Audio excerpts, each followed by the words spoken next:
Et salut YouTube, on se retrouve pour une nouvelle vidéo qui sera une deck tech sur Arachnis Sleepy. C'est le deck que j'ai joué au Nats avec quelques petits changements parce qu'il y avait des trucs qui allaient pas trop.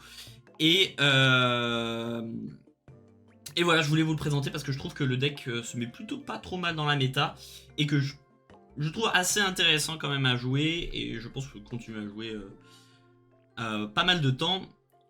Donc je vais vous présenter le deck, un peu les tips and tricks comme d'habitude, avec un peu de gameplay à la fin parce que je sais que ça m'a été demandé, donc voilà, pour voir comment le deck tourne. Sans plus attendre, la decklist. Donc Arachnis Sleepy, c'est un deck qui se veut aggro en fait, et on va profiter de cette agression pour en plus disrupt la main adverse. Donc c'est ça un peu l'avantage de Sleepy, contrairement à une Syndra où c'est que des maths. Ici on va avoir des maths, plus de la disrupt parce qu'on joue assassin, donc on a les meilleures cartes du jeu. Et donc voilà. Donc son hero power il est assez simple, c'est que la première attaque stealth qu'on joue chaque tour, que ça soit votre adversaire ou vous, aura go again. Voilà, donc ça paraît anodin peut-être, mais en fait c'est très fort. Et ça nous permet d'enchaîner assez facilement les attaques avec les payoffs. Et en faisant des petits coups de bluff à coup de je fais une stealth, est-ce que je mets l'AR sur la première ou la deuxième, on ne sait pas. Et de faire des plays beaucoup plus stables, contrairement à Marionnette. Donc voilà. Les équipements, on aura Black Tech qui est une attaque réaction qui permet de donner go again à une attaque action card assassin si elle touche l'adversaire. Et en plus on aura Battle Round 1 dessus, ce qui est assez appréciable pour bloquer les breakpoints et faire un petit peu de value par-ci par-là. Crown of Providence, on ne la présente plus, ça permet de cycler les mains ainsi que de protéger son arsenal de la disrupt. On a Flick Knives qui est une carte clé du deck qui permet de lancer des decks gratuitement pour soit marquer l'adversaire, soit lui mettre un petit point de dégâts par-ci par-là. C'est, on va dire, la pierre angulaire de ce deck. Là, on va faire quand même pas mal de value avec cette carte. C'est le dernier équipement avec lequel on va bloquer normalement. La tunique de Fiendal qui est, bon, assez, on va dire, anecdotique. Oui et non. C'est parce que, en fait, les torses assassins sont très nuls. Du coup, on joue quand même la tunique de Fiendal, mais vous allez voir, c'est pas vraiment très utile.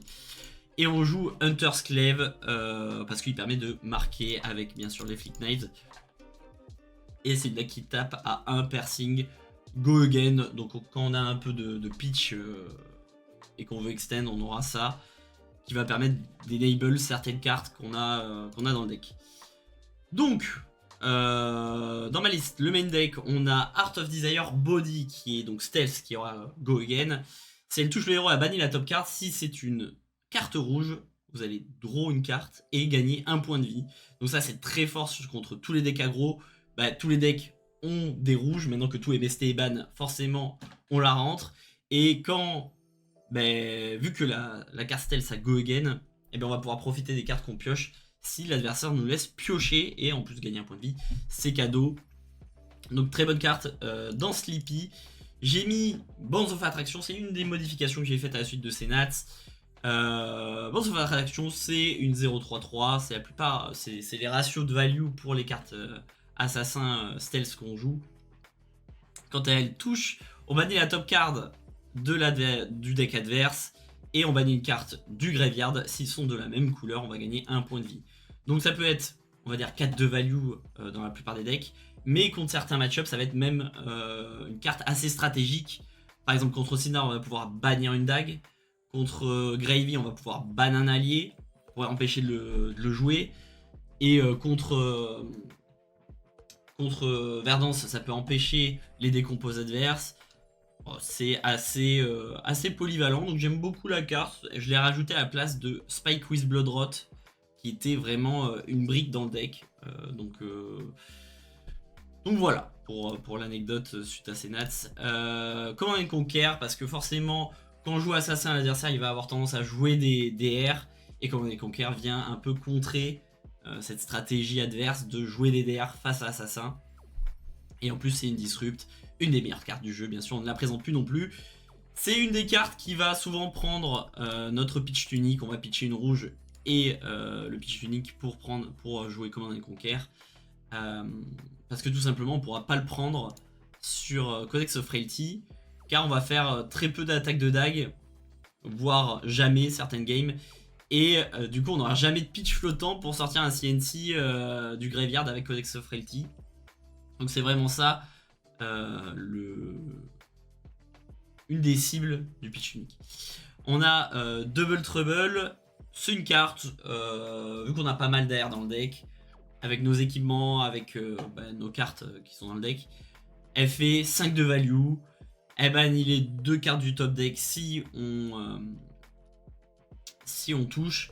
Ça permet de potentiellement target des petites power cards adverses, c'est toujours un petit peu de bonus. Ça l'accélère à la fatigue. Bon, c'est une bonne carte overall, c'est remplaçable, mais en fait vu la facilité d'activer son effet, elle est dans le deck. On a Infect, pareil, quand ça touche ça donne un Blood Rot Pox, donc ça permet juste de faire 5 de value on hit. On l'a en bleu pour comboter avec la carte suivante qui est Just Tonic, qui est juste là, donc c'est une des meilleures cartes assassins. Pour 0 elle fait 5 de value voire plus sur Persuasive Prognosis, sur Bonds of Agony. C'est des cartes Astro Banger, donc moi je les mets en 3 fois. Il y a des decklists qui jouent en 2 fois, après ça c'est les goûts et les couleurs, mais ce que je vous présente là c'est vraiment la decklist que pour moi est optimale de Sleepy pour le moment en tout cas. Donc voilà. Kiss of Death, nouvelle carte de The Undead qui est quand même assez banger. Pourquoi? Parce que en fait elle a le mot clé, c'est une dagger attaque, donc en fait dessus on va pouvoir jouer Tarantula Toxin qui donne plus 3 à une dagger et moins 3 à une carte qui défend une dagger. Et en plus, on va pouvoir la flick sur les flick knives. Donc, sachant que quand elle touche, l'adversaire perd 1 point de vie. Donc, quand on va flick, ça sera 2 points de dégâts pour l'adversaire. Et quand elle touche, juste elle fait 4 points de dégâts. Enfin, c'est une value très correcte. Et ça permet d'économiser nos dagues quand on veut flick sur, par exemple, un Double Trouble ou un Bonds of Agony. Très bonne carte de deck. Leave No Witnesses, forcément, la carte qu'on va aller chercher sur le Codex of Frailty, qu'on peut jouer aussi nature après une stealth. C'est bien sûr une des meilleures cartes du deck. Derrière, petit bonus, on peut potentiellement faire des silver et récupérer nos black tech. Ça arrive très rarement, mais ça peut arriver parce que techniquement on en joue 6 avec les Codex of Frailty. Donc voilà, très bonne carte. Mark of the Black Widow, quand elle hit un héros marqué, il bannit une carte de sa main. Donc toujours une 0-3-3. Donc c'est assez compliqué pour l'adversaire parce qu'il est quand même obligé de respecter le fait qu'on puisse flick une dague et le marquer en attaque-réaction. Donc c'est souvent bloqué. Potentiellement on peut en plus mettre une AR pour la pump. On peut aller la chercher sur Take Up the Mantle. Enfin c'est assez fort, surtout quand les decks aggro, en fait, vu qu'ils vont pas bloquer, on va pouvoir flick et bannir une carte de la main. C'est une disrupt assez gratuite. Orbweaver Spinneret, elle nous équipe de Graphen, donc Graphen qui est, pour rappel, une dague qui a le mot clé stealth, donc elle aura go again comme n'importe quelle attack action card, qui attaque pour 1, donc c'est là où potentiellement en fin de game le pitch unique va partir aussi pour donner un petit coup de dague, c'est un point de dégâts raté, et aussi c'est une dague qu'on peut flick assez facilement parce qu'on peut se la rééquiper, et quand on n'a pas besoin de marquer, juste on flick le Graphen, et c'est pas trop mal. On a Pain in the Backside, donc c'est une 0 pour 3, sauf qu'elle bloque 2, elle a Go Again, donc c'est un petit extender qui fait toujours plaisir parce que on hit, ça fait un flick de dague, c'est souvent bloqué par l'adversaire, mais quand on arrive à flick une dague, ça fait toujours plaisir parce que potentiellement ça peut enable nos Mark of the Black Widow et notre Take Up Mantle. On a Pick Up the Point, c'est aussi une cible à notre compteur tunique parce que ça nous permet de retrieve nos dagues. Donc retrieve, c'est on peut payer 1 et récupérer une dague de notre cimetière. Donc encore une fois, c'est potentiellement 4 de value. Quand on a un compteur tunique, c'est assez utile, ce Pick Up the Point. Et c'est un extender, 0-3, Go Again, nature, enfin bon, voilà. Razor Edge, juste attaque réaction, plus 3. Donc forcément, ça rentre pour essayer de caler tous nos on-hit. et c'est une attaque réaction. On a le Codex of Frailty, bon on ne le présente plus, c'est Astro Broken. Les cibles, c'est juste Leave No Witnesses pour le Codex of Frailty, mais ça suffit amplement. Après on peut aller chercher d'autres choses, hein, ça dépend toujours des match-up. On peut prendre Art of Desire Body, on peut prendre Bonds of Attraction, ça peut être Double Trouble, enfin bon, ça peut être tout, ça peut être Infect. Mais bon, Leave No Witnesses est quand même la meilleure carte. Take Up Mantle qui est pour moi une des meilleures cartes de Arachni. Et donc quand on va marquer, on va essayer de jouer le Take Up de Mantle. En gros, quand on va jouer Take Up de Mantle, on va pouvoir aller chercher, si le héros adverse est marqué, une carte dans le graveyard, la bannir. Cette carte deviendra une copie de la carte sélectionnée. Donc on va souvent aller chercher, on va jouer une stealth classique, faire take up, flick, la dague, Intersclave, marquer l'adversaire, jouer take up de Mantle, aller chercher Bonds of Agony, donc ça fera déjà 2 AR sur le maillon, et après il nous suffira de claquer les bottes pour activer le Bonds of Agony de nulle part, et donc ça c'est assez strong, je trouve. C'est un des meilleurs plays pour moi du deck, hein, très clairement. On a Council Blade parce que il faut de temps en temps une petite AR qui fait quelque chose. Et en fait on a quand même pas mal de cibles à Attack Reaction. On a donc les Double Trouble et les Bonds of Agony. Et donc souvent on va potentiellement manquer de dague. Et ce Council Blade en fait il a un peu une bonne saveur de... C'est une AR donc ça permet d'enable les Double Trouble, les Bonds of Agony. Et en plus d'aller chercher une dague, et vu qu'on va souvent flic, d'aller chercher une dague dans notre inventaire, et donc ça sera un autre clève, vu qu'on peut en avoir que 3 dans le deck. On a aussi un Huntman, mais c'est un clève juste un peu différent, mais voilà. Donc, et ça permet de passer nos petits Onits sur nos stealths qui ont que 3 d'attaque. Voilà, on a Persuasive Prognosis bien sûr, parce que c'est déjà toutes les bleus sont des bleus bloc 3, et c'est une disrupt qui prend Justony, qui permet de gagner de la vie potentiellement, qui force des blocs. Enfin c'est pareil, une des meilleures cartes. Assassin, donc le kit pour moi là il est extra strong.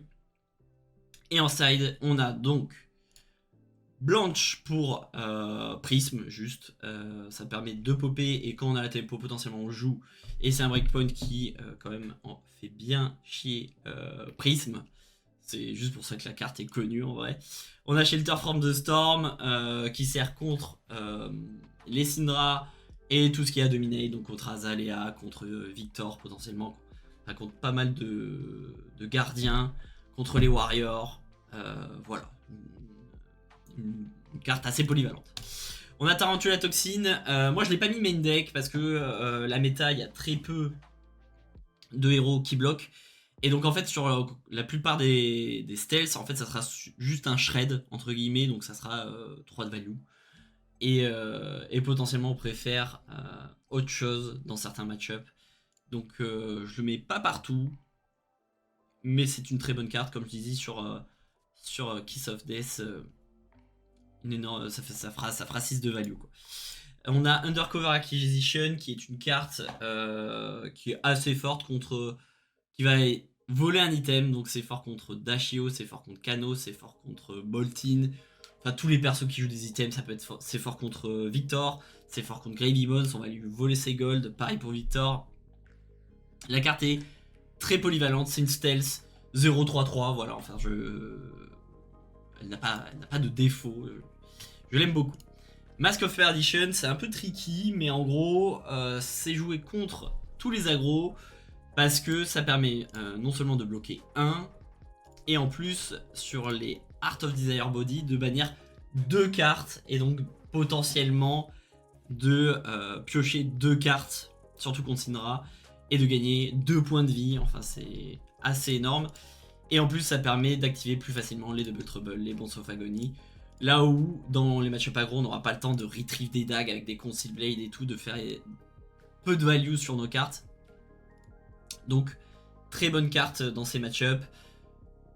Moi j'ai choisi aussi de jouer AB3, Spell Void 3, AB3 juste contre Kano, LV3 que contre Kano. On va rarement AB, hein, comme vous voyez, la curve elle est quand même assez, assez rouge. Donc voilà, potentiellement on peut enlever le torse qui sert que contre Kano. Ça va servir potentiellement contre Oscillio. Je suis pas encore sûr des sides. Vous verrez, de toute façon, vous avez la liste dans la description. Et tous les sides sont mis... parce que quand je pars en compétition, j'aime bien avoir tous les sides carrés. Donc voilà pour ce qui est de la decklist. J'ai fait une deuxième decklist budget qui est dans la description aussi. Et on va tester les deux decklists là juste après. Donc, voilà, mais justement, je parlais du prix. Donc le prix du deck, c'est sur card market en prenant toutes les cartes, c'est 1352 €. Donc oui, bon, c'est une des classes les plus chères. On joue les staples forcément, donc ça commence à coter pas mal. Et le problème, c'est qu'il y a quand même beaucoup de cartes. Si on les enlève, on enlève quand même pas mal de pouvoir du deck. Pardon, donc très peu d'alternatives, on va dire, cheap au deck. Mais bon, dans la decklist que je vous ai faite, qui est en description du coup, j'ai réussi à diviser à peu près le prix du deck par deux, en juste remplaçant des cartes qui font à peu près des choses équivalentes. Donc vous me direz, voilà, si ça vous intéresse un peu ce genre d'alternative budget. Je sais pas si c'est vraiment intéressant, mais voilà, les deux decklists sont dans la description. Les avantages de Sleepy, il est assez adaptable en fait avec toutes les stealths qui ont des effets différents. On peut s'adapter à plusieurs match-up. Et ça c'est assez appréciable. Bon, il n'y a pas un énorme pool de cartes parce qu'il y en a forcément qui sont vraiment moins bien. Mais je trouve que la decklist est quand même assez adaptable. Et il n'y a pas vraiment de choix qui sont vraiment déconnants dans les cartes assassins. Donc chacun a un peu son playstyle. Il est facile à jouer parce que on a un Hero Power qui est simple et entre guillemets les tours se jouent d'eux-mêmes un peu. Et on n'a qu'un seul game plan, on est aggro donc on va agresser tout simplement. Donc c'est assez, on va dire, facile à prendre en main Arachni. C'est un deck qui est pas sensible à la fatigue parce que on a toujours des flics, on va toujours leak sur des attaques réactions et on a que des attaques qui sont on rate, c'est-à-dire que on va faire minimum 3 de value sur chaque carte, voire plus. Et on a du side pour empêcher la fatigue, potentiellement. Le side d'ailleurs, voilà, j'y viens, le side est facile. On sait instinctivement quelles cartes mettre contre quel match-up et à quel moment les utiliser, c'est assez simple.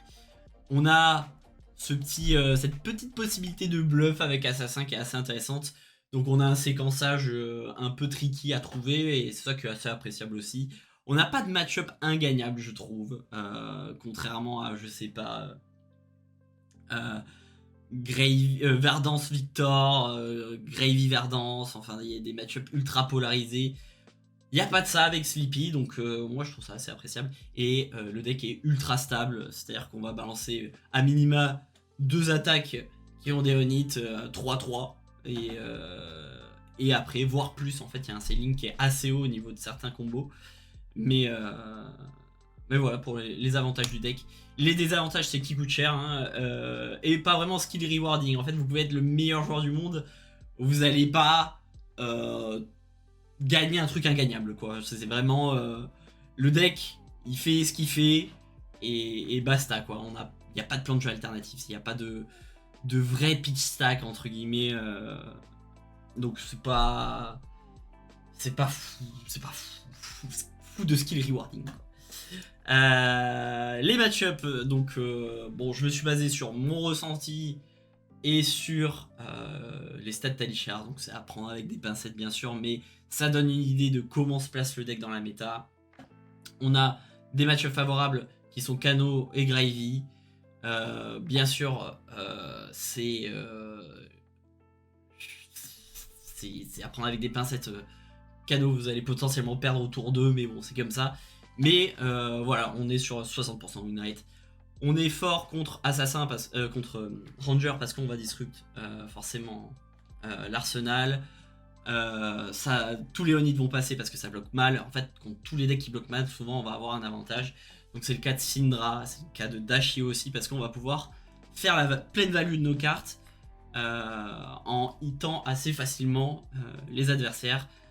On est aussi favorable contre Jarl parce qu'on n'a pas vraiment d'équipements qui sont targetables et on fout la pression continuellement. On met des coups de dague, on flic, ça leak, toujours des dégâts et on force le bloc.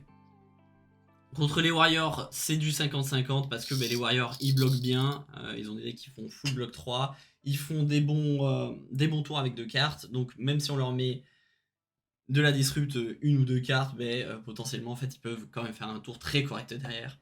Nous aussi on bloque bien, mais forcément ça se joue, c'est un 50-50. Vincent, j'ai mis 50%, mais en fait j'ai l'impression que c'est vraiment plus 55%, parce qu'on peut la fatiguer, on a des hits qui disruptent, et on leak toujours des dégâts, on peut bannir des cartes supplémentaires dans sa banish, donc ça va accélérer sa blood depth, potentiellement elle va pas arriver à les sortir parce qu'on va disrupt en faire. Bon. Là c'est un peu des plans sur la comète de game, mais bon. C'est l'idée, Verdance c'est un 50-50, parce que on est agressif, on va pouvoir toujours enchaîner les tours de manière ultra stable. C'est un deck qui bloque bien, mais c'est pas non plus fou. Mais bon, parfois il y a des plays qui font que ça va vous mettre dans la sauce. Par exemple, vous faites un Black Widow, vous flic et la Verdance sort mental block. Enfin, il y a toujours des petits plays qui vont vous mettre pas mal derrière. Victor, on est à 50%.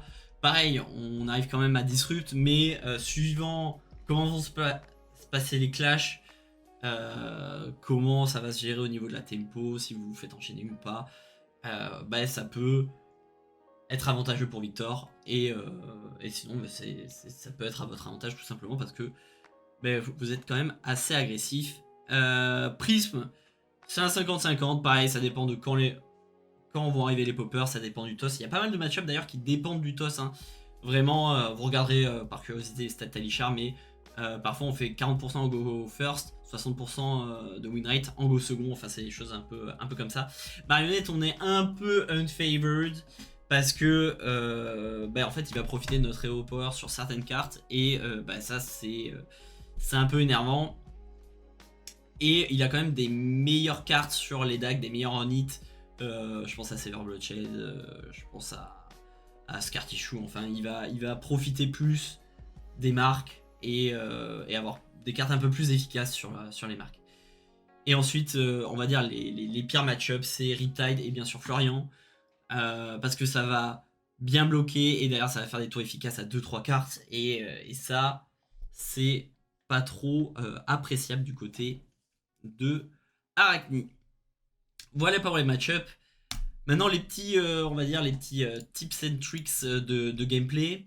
Donc les cibles, là on va flic nos dagues. On a, comme je disais, Mark of the Black Widow, on a Double Trouble et Bonds of Agony. Sinon on ne flic jamais les dagues, sauf si on est en fin de game, qu'il n'y a plus trop de vie en face, qu'on sait qu'on a potentiellement le Orbs Weaver qui arrive, enfin voilà, pour gratter un point de dégâts de temps en temps, pourquoi pas. Mais sinon, on va juste activer les Flick Knives quand on joue ces cartes là. Take up the mantle, ce que je disais, voilà, c'est que on va l'utiliser pour aller chercher Bonds of Agony, enfin copier Bonds of Agony dans le cimetière et pouvoir faire la disrupt avec seulement take up et les 2 équipements en AR, voire les 3 quand on a Mask of Perdition, mais voilà, vous avez l'idée. Ensuite, les cibles à la tunique, c'est ce que je disais, je me répète. On a le Command and Conquer, on a le Pick Up the Point pour retrieve une dague, et on a le Grafen pour rater un point de dégâts par-ci par-là avec notre compteur tunique. Et enfin, quand on joue Kiss of Death, forcément, on le flick Knives, on va pas flick une autre dague. Bon, c'était un rappel pour moi, principalement, mais voilà, pour en parler. Les cartes envisageables dans la decklist, on a... c'est les cartes où je dirais oui ok c'est pas déconnant de les mettre dans la decklist. On a le Schism of Chaos, bon on va un peu... En fait le problème c'est qu'on va rarement pitcher dans la decklist, et du coup le schisme ça va être un peu une brique parce qu'on vraiment on a rien pour pitcher à part les dagues, et parfois on a juste pas envie d'attaquer avec une dague, et du coup le schisme il va être un peu brickable. Donc voilà, mais potentiellement dans certaines listes on va l'entrer, je vais pas dire c'est déconnant, enfin, c'est ok. Parce que ça permet de faire un CA de 1 potentiellement. On a les Shred John, pareil. C'est une carte qui est pas mauvaise, ça permet de faire hit nos cartes qui ont 3 d'attaque quand l'adversaire veut bloc dessus. Dans certains match-ups, si vous targetez des match-ups qui bloquent, type Gardien, Florian, Verdance, bah ouais, rentrer les Shreds, c'est pas trop mauvais. Spike with Bloodrot, voilà, bon, bah, c'est une carte qui prend le compteur tunique.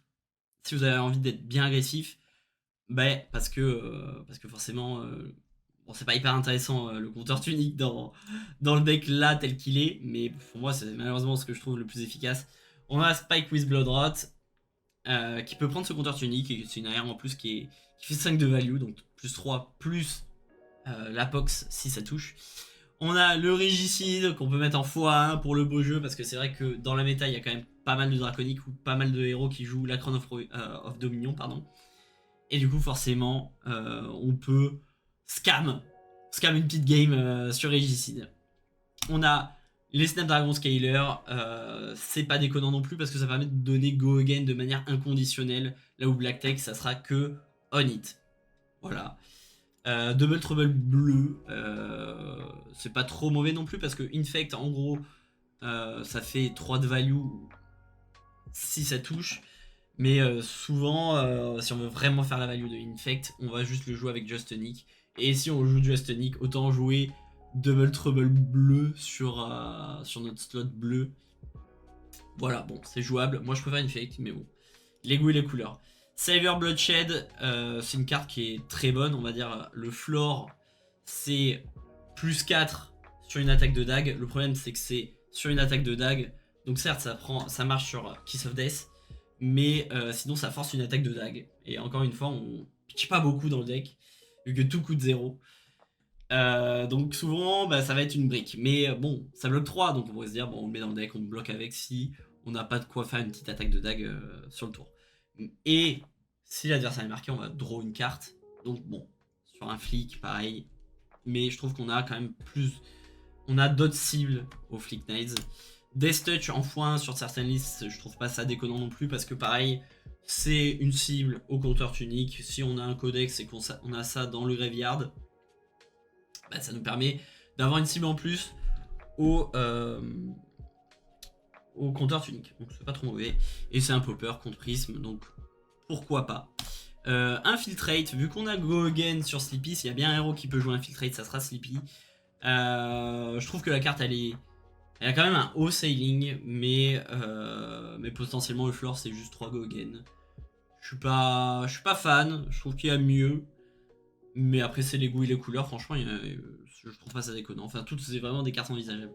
Et Codex of Bloodrot, moi j'aime pas du tout parce que ça bloque 2. Mais c'est vrai que c'est 2 de value gratos entre guillemets parce qu'on va le jouer et on aura un pondeur, donc c'est une carte pour une carte en gros.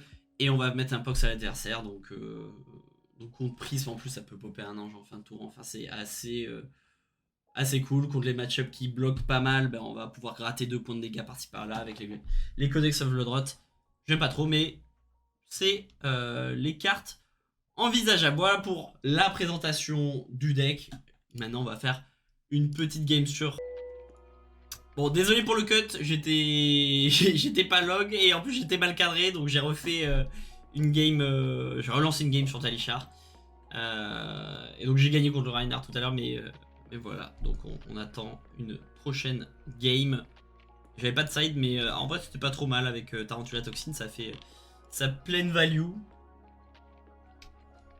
Donc il reste plus qu'à attendre un adversaire. Daignerait rejoindre. Finalement. J'aimerais bien un perso méta pour vous montrer. Si possible. Après, est-ce que j'ai pas mis en private? Ça, c'est toujours un peu le doute. Ah non, c'est bon. On est contre Faille, donc deck aggro. Je vais choisir de go second. Je pense qu'on va partir Mask of Perdition, même s'il y a un peu plus de bleu contre Faille. Lui, il va partir sûrement Pouncing. Ça ne bloque pas, donc on va juste mettre les shelters. Je sais même pas. Ouais, non, j'avais pas fait de side, mais bon, c'est ce qui me paraît logique. Je vous ai dit le side, facile à faire, encore une fois. Et Affective Flame. Tout va bien, il joue bien Pouncing. C'est pas trop mal faille, je trouve, dans la méta.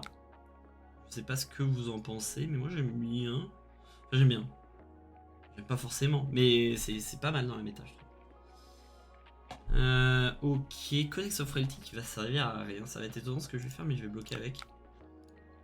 Et avec le Orb Rat.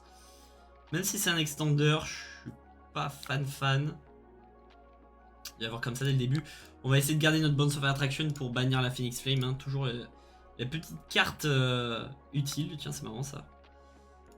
Mais on va bloquer avec. Ça vaut pas 3 PV de bannir la Phoenix Flame quand même. Mais bon. Je pense que j'en aurai un autre soon. En effet, c'est assez soon. Du coup, c'est quoi le play? Le play, je pense que ça va être Bounce of Attraction, Razor Edge. Je pense qu'on va Infect d'abord et on va Arsenal Persuasive. On va Infect d'abord parce que s'il veut bloquer, il va bloquer au début.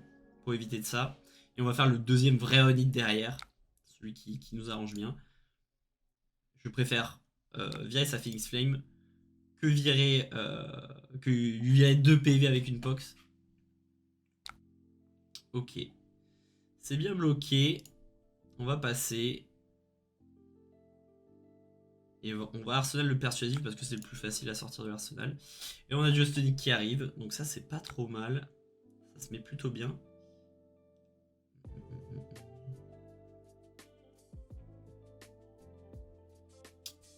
J'ai envie de les prendre. Donc je vais le prendre. Et on va essayer de prendre la tempo à partir de là. Avec le Double Trouble, avec le Razor Edge. On va essayer de le disrupt continuellement.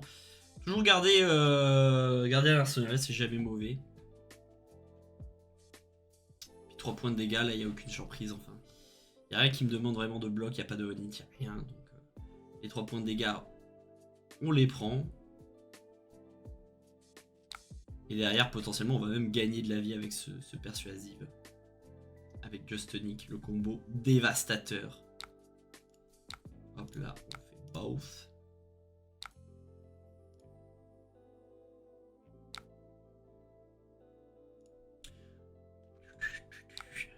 Ok. Et je pense qu'on va virer le Snatch. Parce qu'il y a quoi? Il y a un Lava Vein bleu. On va virer le Snatch. Même si on a de quoi cover le breakpoint en vrai. Hop. Du coup, on gagne 2 PV. Même pas 3? Ah oui, 3 avec le Justonic, my bad.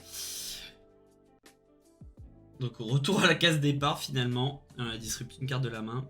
Ici on va pas hésiter, on va faire les 2 AR pour faire la value. On est sur un match-up aggro, les dagues elles vont pas servir plus que ça.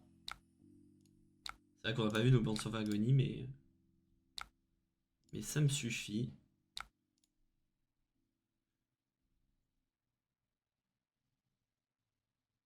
Ok. 2 salles de ronde qui sont pas parties quand même, c'est pas trop mal. Parce qu'il a bloqué avec 1. Il y en a un dans le grave. Donc le Pouncing Lynx, potentiellement, ça m'étonnerait qu'il en joue 3. Bon, après, à voir. Hein, je suis pas dans sa tête. Là, on va bloquer avec le Double Trouble. Et s'il joue avec son arsenal, on va... Oh, pas mal, ok. Enfin, pas mal. Oui et non. Parce qu'il va pas faire énormément de value dessus. Enfin, il va faire quand même pas mal de value. Ok, il a craqué le Pouncing. C'est son tour un peu aggro.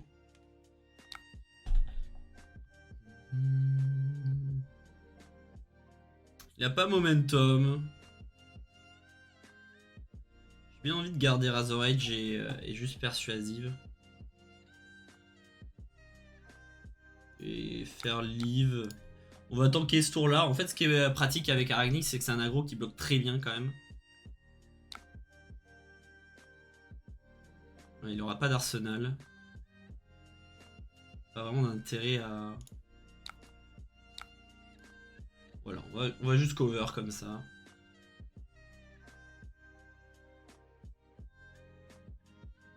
Ah ouais, ok. Bon, c'est son gros tour combo. Soit. C'est pas pour autant qu'on va lui laisser la tempo derrière.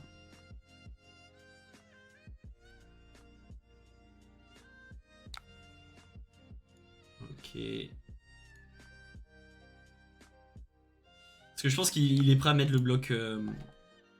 On prend les dégâts, hein, ça fait beaucoup de dégâts, mais on les prend. Je pense qu'il est pas prêt à prendre la. Enfin, il va mettre voilà, la tunique. J'allais dire, je pense qu'il va mettre la tunique quoi qu'il arrive. Je me tâte même à faire ça, le masque, pour gagner juste un PV de plus. Vu comment on a avancé dans la game. On a encore les bots. Non, on va pas le faire. C'est sûr qu'il y a 2 double trouble qui sont passés quand même. Un petit refresh. Et on a... Non, on va garder... On a Bonds Non, pas Bonds dans le Graveyard. Ok. Ça bug pas. Ouais, ok. Yes. Le rouge. J'ai bien envie de virer son... Il y a quoi? Roddy Locals. Ok. Je crois que j'ai viré son Blaze. Hein. Quand même, il a des bonnes mains parce qu'il y a toujours une bleue, 3 rouges. Vraiment le... On va dire la main idéale pour faille. Ok. Donc ouais, là on est un peu dans le... Dans le cas de CNC qui ne sert à rien.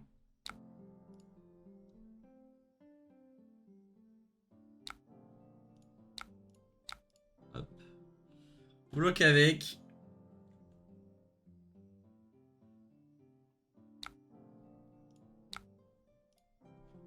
Et après on a un tour qui est pas trop mal. On va pas faire la value de ses Shuko. Ok. On prend, on prend. Hop. On va pas disrupt, c'est ça qui est un peu embêtant on va dire. Sur le tour. On va faire ça. On va s'équiper de la dague.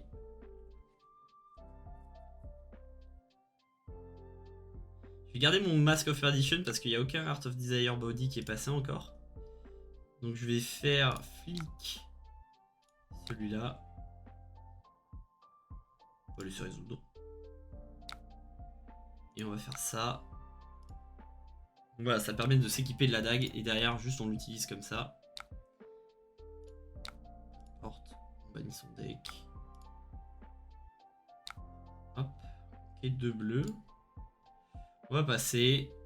On va prendre le compteur tunique. On va faire ça. Et on va retrieve la dagger. Hop. Pour flic sur des tours plus tard. Après, il avait une main avec 2 bleus la prochaine main. C'est dommage. On peut en profiter. Et je lui ai banni 2 bleus à la place. On a 4 PV d'avance, c'est pas non plus foufou. Ok. Là, c'est pas trop mal. On va juste bloquer avec ça. On va faire Bonds of Agony. Enfin, on va faire Kiss of Death. Bonds of Agony, Just Unique, Flick et Mask of Perdition. On peut bloquer avec la tunique potentiellement, mais on n'est pas en danger. Il avait quand même 2 bleus aussi en main là. Le bloc 3. Ok. J'espère que c'est pas la burst. Ok. Ça vient à 4. Ok. Pas trop mal. On n'est pas trop mal. On va faire Kiss of Death. Normalement, ça devrait être pas trop mal. On va laisser hit. Il prend 4. On va faire Bonds of Agony.